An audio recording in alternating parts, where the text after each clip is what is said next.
नमस्कार, स्वागत है आपका। आपके साथ मैं दीपेश बरकले। 25 मई 2022 को झीरम कांड के 9 साल पूरे होने वाले हैं, लेकिन अभी तक पीड़ितों को न्याय नहीं मिल पाया है। मामले की जांच राज्य की सियासत में उलझ चुकी है। जांच की एक रिपोर्ट आ गई है, लेकिन अब तक वो रिपोर्ट सार्वजनिक नहीं हुई है और मामले की जांच के लिए राज्य सरकार ने नए बिंदुओं के साथ फिर से जांच करवानी शुरू कर दी है, जिस पर बीजेपी कोर्ट चली गई और हाई कोर्ट ने नए आयोग की जांच पर भी रोक लगा दी। ऐसे कब झीरम कांड के पीड़ितों को न्याय मिलेगा, ये बड़ा सवाल है। आज इसी मसले पर चर्चा करेंगे। पहली रिपोर्ट देखिए।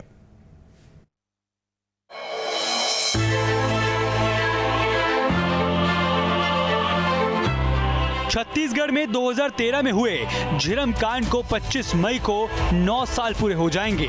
25 मई 2013 को सुकमा में कांग्रेस ने परिवर्तन रैली का आयोजन किया था। रैली में जाने के लिए कांग्रेस नेताओं का काफिला निकला था। तभी झीरम घाटी से गुजरते वक्त नक्सलियों ने हमला किया, जिसमें 32 लोगों की जान चली गई थी। 25 मई 2013 को कांग्रेस नेताओं के काफिले पर हमला हुआ था। नक्सली हमले में 32 लोगों की मौत हुई थी। हमले का मुख्य टारगेट कांग्रेस नेता महेंद्र कर्मा थे। सलवा जुडूम का नेतृत्व करने से कर्मा को नक्सली दुश्मन मानते थे। कांग्रेस नेता महेंद्र कर्मा पर 100 से ज्यादा गोलियां दागी गई। सुकमा में परिवर्तन रैली में शामिल होने जा रहे थे नेता। पिछले 3.5 साल से झीरम के नाम से प्रदेश में अपनी राजनीति रोटी सेकने का कार्य राज्य सरकार कर रही है। राज्य सरकार की कहीं से भी कोई इच्छा शक्ति नहीं है कि झीरम मामले का पटाक्षेप हो। कभी एसआईटी के नाम पे, कभी न्यायिक जांच आयोग के नाम से, कभी एनआईए के नाम से लगातार प्रदेश की जनता को राज्य सरकार गुमराह कर रही है और झीरम की जो संवेदना है उसका राजनीतिक लाभ लेने का कोई भी कसर इस सरकार ने पिछले 3.5 साल में नहीं छोड़ा है।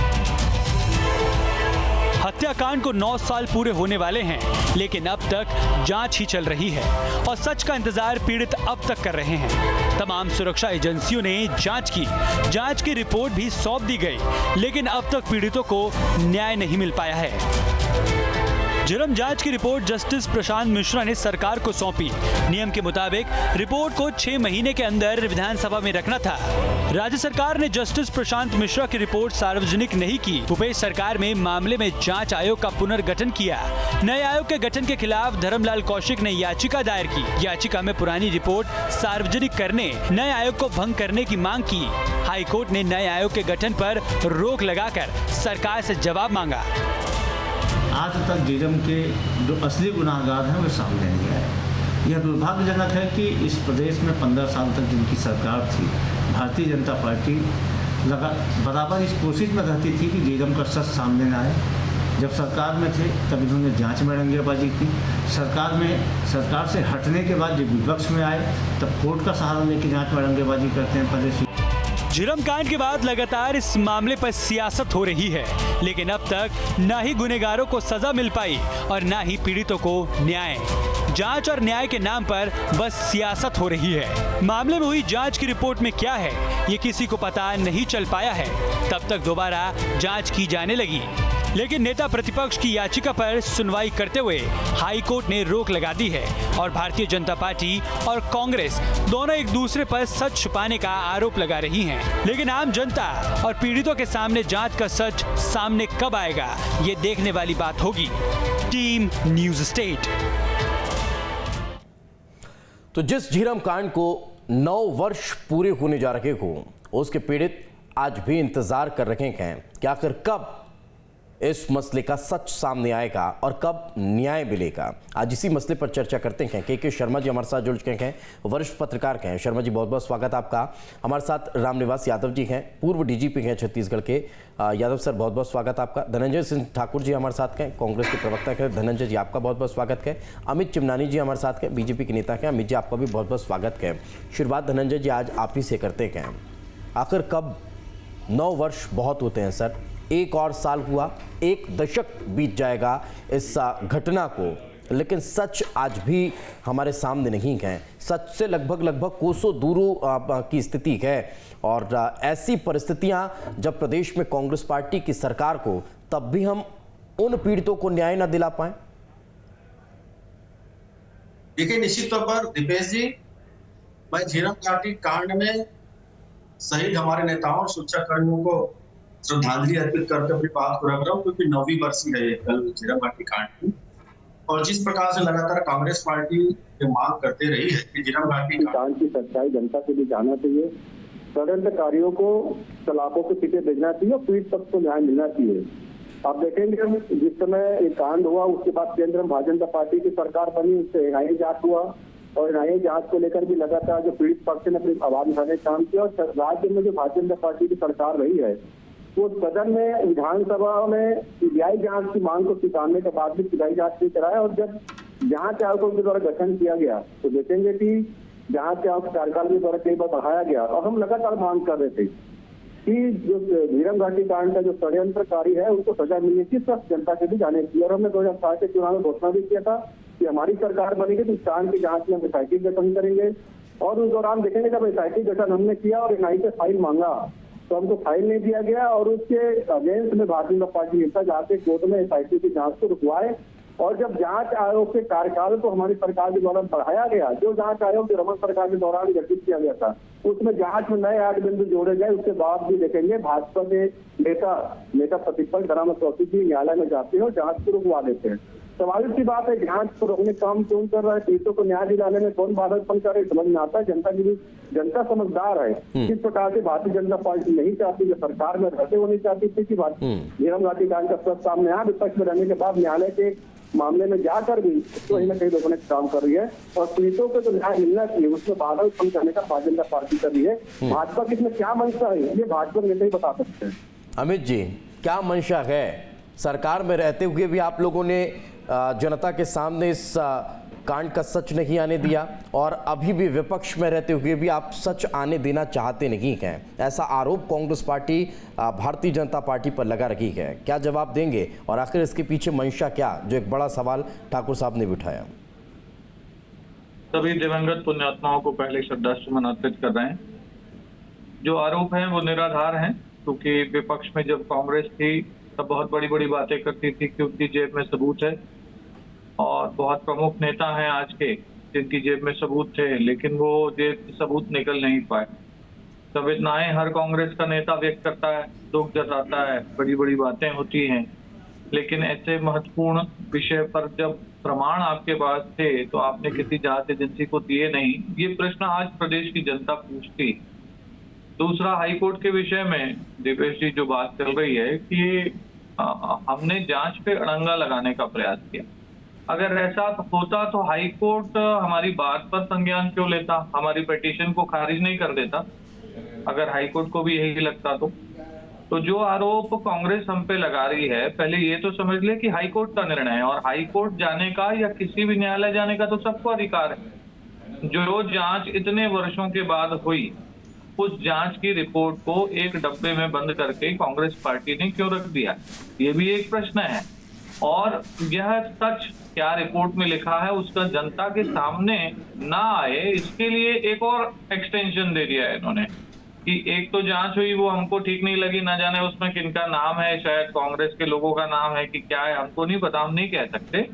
लेकिन कहीं ना कहीं कांग्रेस ने जो फिर से एक नए आयोग का गठन कर दिया और फिर जांच की मियाद को और आगे बढ़ा दिया, उससे तो यही लगा ना कि आप जो सच है वो सामने नहीं आने देना चाहते। इन्होंने 2 विषयों पर एक्सटेंशन दिया था कि कहीं एक राजनीतिक षड्यंत्र तो नहीं है, उसकी जांच हो, तो वो 2 एंगल पे आपको जांच करनी थी। अगर लगता है कि जो रिपोर्ट है वो उसकी जांच नहीं कर पाई है तो वो एक सेपरेट जांच भी हो सकती थी। इस रिपोर्ट को जनता के सामने आने से क्यों रोका दीपेश जी इन्होंने? इनको विधानसभा में प्रस्तुत करना था, क्यों नहीं किया? इनको सबूत देना था, क्यों नहीं दिया? ये विपक्ष में थे और तब भी वही बात, आज सत्ता में है तब भी वही बात क्यों कर रहे हैं? तो ये प्रश्नवाचक चिन्ह कांग्रेस के लिए है दीपेश जी। भाजपा तो बिल्कुल साफ काम कर रही है, हाईकोर्ट तो हमारा साथ दे रही है। ठीक है, जवाब लेंगे।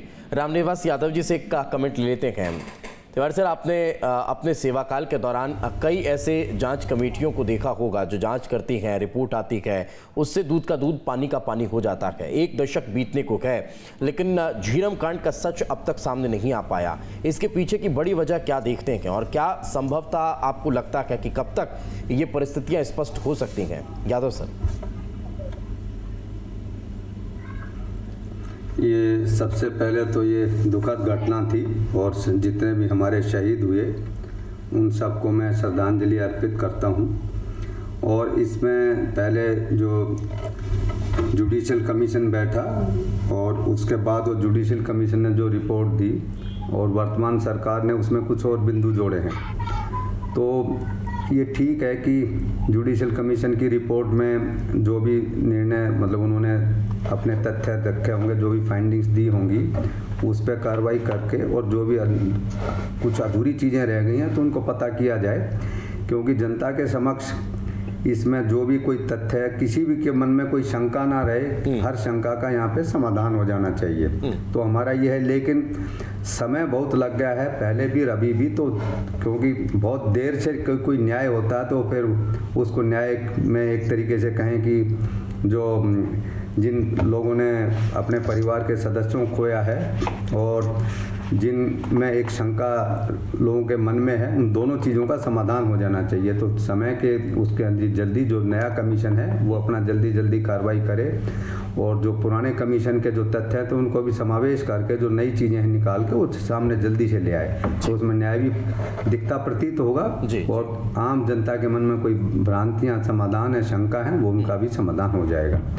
क्योंकि जो जुडिशल कमीशन का है उसके बाद वो सरकार उसके जो फाइंडिंग्स है उस पर अपना निर्णय ले सकती है, तो पहले की चीज़ों पर भी निर्णय ले सकती है सरकार और नई चीज़ों को उसमें जोड़ सकती है। ठीक, शर्मा सर, क्या सियासत सहानुभूति और संवेदनशीलता पर इस कदर हावी हो सकती है कि न्याय आने में इतना वक्त लग जाए, इतने दिन गुजर जाए, एक दशक की परिधि को हम पार करने की तरफ अग्रसर बढ़ जाएं?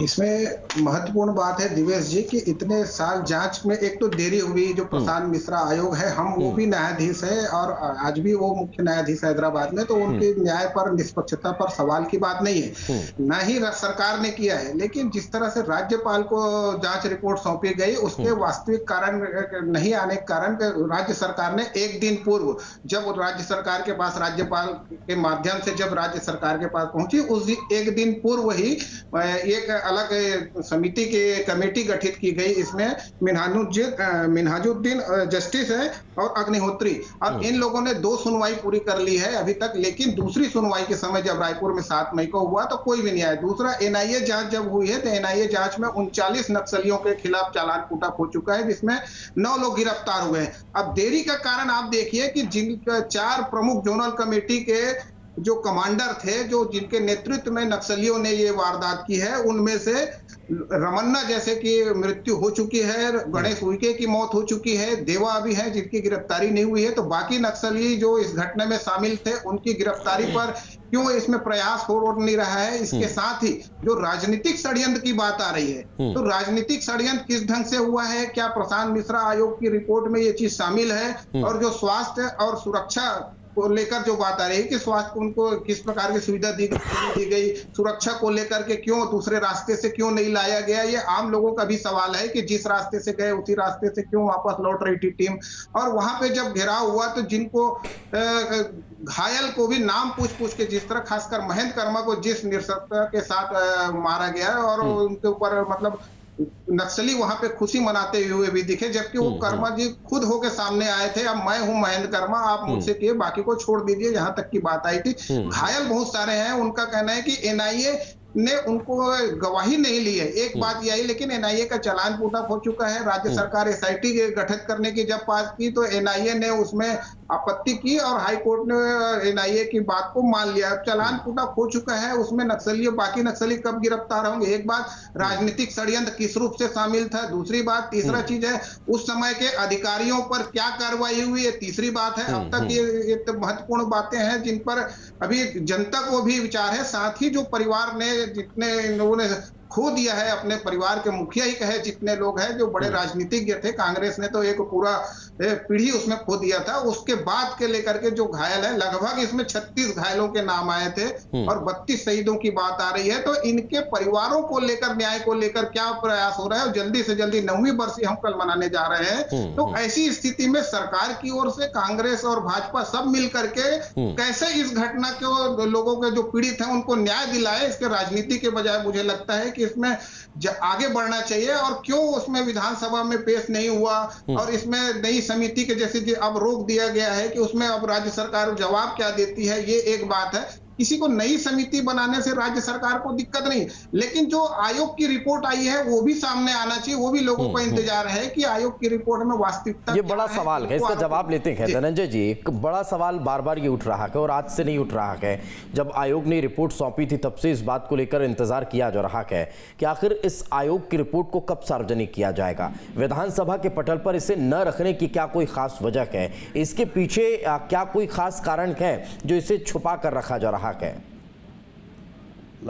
आयोग की रिपोर्ट है अनकम्प्लीट है। इसका कारण आपको बता देना चाहूंगा। प्रशांत मिश्रा जी जो आयोग के चीफ जस्टिस थे, उनके कार्यकाल 2 महीने का बाकी था, यानी कि सितंबर माह में राज्य सरकार को पत्र लिखकर ये मांग करता है कि राज्य सरकार ने जो 8 नए बिंदु जोड़े हैं तो जांच में जिसकी जांच होनी है वो जांच अभी शुरू नहीं हो पाई है और हमारे 2 महीने का कार्यकाल बाकी मतलब आयोग का, तो आयोग के कार्यकाल को बढ़ाया जाए ताकि वो 8 बिंदु की जांच होनी चाहिए। इसी बीच में प्रशांत मिश्रा जी का ट्रांसफर हो जाता है प्रमोशन के साथ में। स्वाभाविक सी बात है, जब उनका ट्रांसफर हो गया तो आयोग का चीफ का पोस्ट खाली हो जाता है और क्योंकि आयोग का कार्यकाल भी समाप्त होने वाला है, इसलिए सरकार ने उसमें आयोग का कार्यकाल भी बढ़ाया और नए लोगों को वहाँ पे नियुक्ति की है। तो नए आयोग का गठन नहीं किया है। दूसरी बात, जब जांच आयोग खुद राज्य सरकार को पत्र लिखकर बात को कह रहा है कि जांच अभी इसमें अधूरी है, 8 बिंदु के जांच को पूरा करने के लिए समय चाहिए। नहीं, मैं समझना चाह रहा हूं धनंजय जी, जब ये रिपोर्ट सौंपी गई, ना उसे किसी ने ओपन किया, ना उसे किसी ने पढ़ा, ना उसी किसी ने ऑब्जर्व किया, फिर ये अधूरी है, ये कैसे निकलकर सामने आया?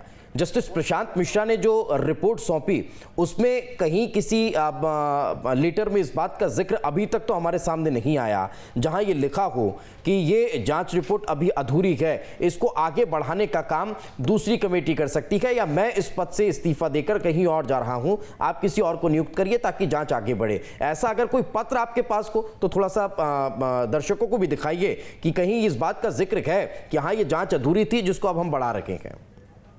जैसे मैंने पहले कहा ना, सितंबर माह में जांच आयोग राज्य सरकार को पत्र लिखता है कि 8 जो नए बिंदु सरकार के द्वारा जांच में जोड़े गए हैं उसकी जांच अभी शुरू नहीं हो पाई है क्योंकि 2 महीने का कार्यकाल जांच का बाकी है, यानी कि अक्टूबर माह या नवंबर में जांच के कार्यकाल समाप्त होने वाले। आवाज़ डिस्कनेक्ट हो गई है धनंजय जी, मैं लौटूंगा आपके पास। अमित जी से एक सवाल लेता हूं। अमित जी, तमाम तरह के सवाल उठते हैं। एक बार इस बात का भी जिक्र हुआ कि अगर विधानसभा में विधायकों के हक का अगर कोई फैसला हो तो चाहे बीजेपी के हो, कांग्रेस के हो या किसी भी राजनीतिक दल के हों, एक मत को जाते हैं।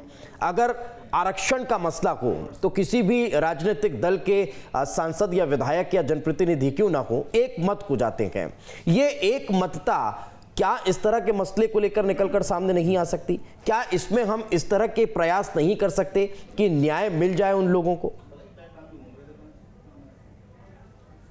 अमित जी, घटना इतनी संवेदनशील घटना है कि जिसपे तो राजनीति की ही नहीं जा सकती। ये मानवीय संवेदनाओं से जुड़ा हुआ एक बहुत ही दुखद और मार्मिक एक दुर्घटना है जो शायद इतिहास में बहुत कम होती है। तो ऐसे में भारतीय जनता पार्टी जब सरकार में थी तब केंद्र में यूपीए की सरकार थी। केंद्र ने जो आदेश राज्य सरकार को दिए उसका भी पालन हुआ। उस समय कांग्रेस विपक्ष में थी, जो उनकी मांगे थी उसका भी पालन हुआ। जिस प्रकार से जांच एजेंसियों ने सहयोग मांगा वो भी काम हुआ। भारतीय जनता पार्टी की तरफ से कभी आपको एक बार भी ऐसा कोई बयान सामने को नहीं मिलेगा या किसी नेता ने ऐसा कोई काम किया हो या कहा हो जिससे ऐसा लगे कि भारतीय जनता पार्टी न्याय नहीं चाहती। बल्कि मुझे दुख होता है ये कहते हुए कि कांग्रेस पार्टी के ही नेता ऐसे बयान देते रहे, इस प्रकार की राजनीति करते रहे जो आज भी चालू है, जिससे ये लगा कि कांग्रेस पार्टी के लोग खुद ही नहीं चाह रहे हैं कि सच सामने आए। इसकी पुष्टि 2 तथ्यों से, अभी जो मौजूदा 2 तथ्य हैं, आज के विषय कोई बहुत पुराने नहीं। एक तो जस्टिस प्रशांत मिश्रा की जो रिपोर्ट आई, किसी भी आयोग की रिपोर्ट को अधूरा सौंपा ही नहीं जाता। जब राज्यपाल को वो आयोग दे रहा है तो आयोग उसको कंप्लीट समझ के ही दे रहा है, अदरवाइज वो रिपोर्ट देने की जरूरत नहीं थी। जैसा कि आपने कहा कि बोल दिया जाता कि अभी इसमें कोई जांच होनी बाकी है तो कोई और आदमी इसको करे। तो ये बात तो स्वीकार करने लायक ही नहीं है ना कि वो अनकम्प्लीट है। और कांग्रेस पार्टी अगर उसको कह रही है कि वो कंप्लीट नहीं है तो इस बयान का कोई छोटा मायने नहीं, इस बयान के मायने हैं कि कांग्रेस पार्टी ने उसको पढ़ करके ऐसा महसूस कर लिया है कि वो कांग्रेस पार्टी जैसी रिपोर्ट चाहती थी वैसी नहीं है। धनंजय जी, क्या ऐसा है? क्या किया जाए? धनंजय जी, नेताओं के बयान से थोड़ा भी आश्चर्य नहीं है, क्योंकि जो भाजपा सरकार में रहते इस जांच ना हो इसका प्रयास की है, वो कैसे प्रयास करेगी कि पीड़ितों को न्याय मिले और षड्यंत्रकारी जेल के पीछे जाए। इस देश की पहली सब भारतीय जनता पार्टी के लोग हैं जो न्यायालय जाते हैं, पीड़ितों को न्याय दिलाने के लिए जाते हैं, या जो पीड़ित पक्ष है उसके हक के लिए जाते हैं। ये अपराधियों को जो पकड़ने की जो जांच की जा रही है, उस जांच को रोकने के लिए न्यायालय जाते हैं। ये पहली पार्टी है। बड़ा आश्चर्य होता है। मैं मानता हूं आपकी इस बात को। नहीं सुनिए ना सर, सुनिए, मैं आपकी पूरी बात सुन रहा हूं, मैं मानता हूं आपकी इस बात को, लेकिन मेरा सवाल यह है कि अगर उस जांच में गलत ही है तो भी सार्वजनिक तो हो, बाहर तो निकलकर सामने आए कि 8 साल जिन लोगों ने जांच की उन्हें किया क्या है, क्या तथ्य निकाले हैं 8 साल में, ऐसा क्या उन्होंने उलटफेर किया होगा, क्या जांच की होगी, क्या जंगल की खाक छानी होगी, क्या वहां से निकाला होगा। सर जनता भी तो सुने समझे देखे। अच्छा सवाल आपने पूछा है, सुनिए ना, जवाब दूं मैं? जी, बहुत अच्छा सवाल आपने पूछा है। जब जांच आयोग खुद राज्य सरकार को पत्र लिखे, यानी कि जांच आयोग के जो चीफ थे प्रधान जस्टिस मिश्रा जी के आयोग ने खुद राज्य सरकार को पत्र लिखे ये कहे कि 8 बिंदुओं की जांच करनी बाकी है और आयोग का कार्यकाल 2 महीना बचा है, तो कार्यकाल को बढ़ाया जाए। उस समय प्रधान मिश्रा जी को भी ये नहीं पता होगा कि उसका प्रमोशन होने वाला है। स्वाभाविक सी बात है, सर्विस का प्रमोशन सबका होता है। उसके बाद उनका प्रमोशन हो जाता है। उन्होंने कोई इस्तीफा नहीं दिया इस पद से, उनका प्रमोशन हुआ, वो प्रमोशन में जज बनकर हैदराबाद गए। स्वाभाविक बात है उसका पोस्ट खाली हो गया, तो जांच आयोग की जिम्मेदारी किसी और को देनी है, क्योंकि जांच तो कंप्लीट हुई नहीं है। बिल्कुल मैं इसी पे एक सवाल ले रहा हूं। नहीं बिल्कुल आपने सही कहा। इसी पर एक सवाल है कि उनके प्रमोशन के बाद वो अपनी पद को खाली करके अगर वो जा रहे हैं, तब उन्होंने जो रिपोर्ट दी है, क्या उस रिपोर्ट के साथ उन्होंने कोई एक ऐसा पत्र दिया है जिसमें इस बात का जिक्र है कि ये जांच अभी इनकम्प्लीट है, ये जांच अभी चल रही है, इसे पूरा करा लीजिए, एक, या फिर उन्होंने इस रिपोर्ट को राज्यपाल को सौंपते समय यह पत्र दिया है कि ये जांच कंप्लीट हो चुकी है, हम इसे सबमिट कर रहा हूं। मैंने पहले कहा कि जांच आयोग की रिपोर्ट 2 महीने पहले की बात छोड़ दीजिए ना सर, 2 महीने पहले की बात छोड़ दीजिए, मैं उस दिन का जिक्र कर रहा हूं जब इस रिपोर्ट को सबमिट किया गया। सर वो इसलिए छोड़ दी जाए कि ये होता है, हम अगर जांच के लिए समय को एक्सटेंड करा रखे हैं, हमने 2 महीने कराया, हम पिछले 8 साल से लगातार समय को एक्सटेंड करते आ रहे ना, 2 महीने बढ़ाया, हमको लगा हमने जो चीजों पर जांच की है वो यही 8 बिंदुओं पर की है, हमको स्टडी करने में फिर समझ में आ गया। मान लीजिए 2 महीने के पहले उन्होंने रिपोर्ट सौंप दी, तो क्या उसके साथ कोई पत्र दिया होगा ना, मैं उस पत्र के बारे में जिक्र करना चाह रहा हूं। मैं तो आपको यही कहना चाह रहा हूँ, जांच आयोग खुद पत्र के समय बढ़ाने की मांग कर रहा है, उसमें कि आज जांच नहीं हो पाई है, इसी बीच मिश्रा जी का ट्रांसफर हो जाता है प्रमोशन के साथ, और राज्यपाल शायद आप उस चीज का जवाब देना नहीं चाह रहे हैं। चलिए ठीक है, दूसरा सवाल कर लेता हूं धनंजय जी, दूसरा सवाल कर लेता हूं धनंजय जी, दूसरा सवाल, क्योंकि कई बार हम इसको लेकर सवाल जवाब कर चुके हैं, कांग्रेस पार्टी की तरफ से इस पर जवाब आ नहीं रहा है। एक और सवाल कर लेता हूं धनंजय जी, दूसरा सवाल है, मैं शर्मा सर आ रहा हूं आपके पास, शर्मा सर से कमेंट लूंगा, शर्मा सर मैं आ रहा हूं आपके पास, धनंजय जी से एक और सवाल ले लेता हूं। धनंजय जी, एक सवाल ये है कि अब जो नया आयोग आप लोगों ने बनाया है, नए बिंदुओं को उसमें ऐड ऑन किया है, कब तक न्याय हो पाएगा, कब तक उसकी जांच कंप्लीट हो पाएगी? उस जांच आयोग ने तो 8 वर्ष लगा दिए, कल हम 9वें वर्ष में प्रवेश कर रहे हैं, अब और कितना इंतजार? आपके सवालों को कसकर जवाब दूंगा। हमने कोई नया जांच आयोग नहीं बनाया है, ये वही जांच आयोग है जिसका गठन भारतीय जनता पार्टी की सरकार ने किया था। हमने उस पद से खाली उस जांच में आज नए भारतीय जनता पार्टी के नेताओं ने 75 ग्राम का कोशिश की, न्यायालय गए हुए हैं और न्यायालय से मांग कर रहे हैं कि जांच में जो 8-9 दिन जो जोड़े गए हैं उसकी जांच पर रोक लगाई जाए और जो कार्यकाल जो बढ़ाया गया है उस पर रोक लगाई जाए। तो स्वाभाविक सी बात है। सर, मैंने तो सुना था कि मांग इस बात की गई है कि जो रिपोर्ट सौंपी गई है उसको पहले सार्वजनिक किया जाए और उसके बाद अगर कहीं उसमें अधूरापन लगता है तो जांच की जाए। मैं लौटता हूं, उसका जवाब आपसे लूंगा। के शर्मा सर, आप कुछ कहना चाह रहे थे, एक वो, दूसरा ये कि क्या आपको ऐसा, चूंकि आपका अनुभव हम लोगों से ज्यादा है, क्या कभी ऐसा हुआ कि अगर कोई आयोग जांच रिपोर्ट सबमिट करता है उसके अधूरे होने पर कोई एक पत्र नहीं सौंपता होगा या उसके पूर्ण होने की कोई जानकारी नहीं देता होगा? बात दोनों सवालों का आपका एक ही है कि जैसे 30 सितंबर की बात धनंजय भाई बोल रहे हैं, तो 30 सितंबर को जो लेटर आया था उसमें था कि हमको समय बढ़ाया जाए। इसके बाद क्या हुआ, 6 नवंबर को रजिस्ट्रार संतोष तिवारी ने राज्यपाल को रिपोर्ट सौंप दी। अब 6 नवंबर को राज्यपाल को रिपोर्ट सौंप दी, इसके बाद चला कि राज्यपाल को क्यों दे दिया गया, इसको लेकर आप भी जानते हैं कि अभी के हाल की बात है। नवंबर में तब सरकार और ये बात आई कि राज्यपाल सरकार को देने के बजाय में राज्यपाल को क्यों दी। बिल्कुल। इसके बाद राज्य सरकार 11 नवंबर को एक बात एक तय कर देती है, एक आदेश जारी कर देती है, तो कुछ बिंदुओं पर और जांच किया जाए और उसमें 2 न्यायाधीश जोड़ दिए जाते हैं। अब वो रिपोर्ट जो है वो पहले अब दूसरे दिन पहुंचती है, राज्य सरकार ने समिति बना दी, फिर दूसरे दिन वो सरकार के पास जाती है। जब तक कांग्रेस का स्टैंड, सरकार का स्टैंड, बिल्कुल, ये अपने आप में कहीं ना कहीं विरोधाभास की स्थितियां हैं, क्योंकि समय इससे ज्यादा इजाजत दे नहीं पा रहा है। बहुत बहुत शुक्रिया आप चारों मेहमानों का हमारे साथ चर्चा में जुड़ने के लिए। इसी के साथ हमारी इस खास पेशकश में आज फिलहाल इतना ही, दीजिए इजाजत, नमस्कार।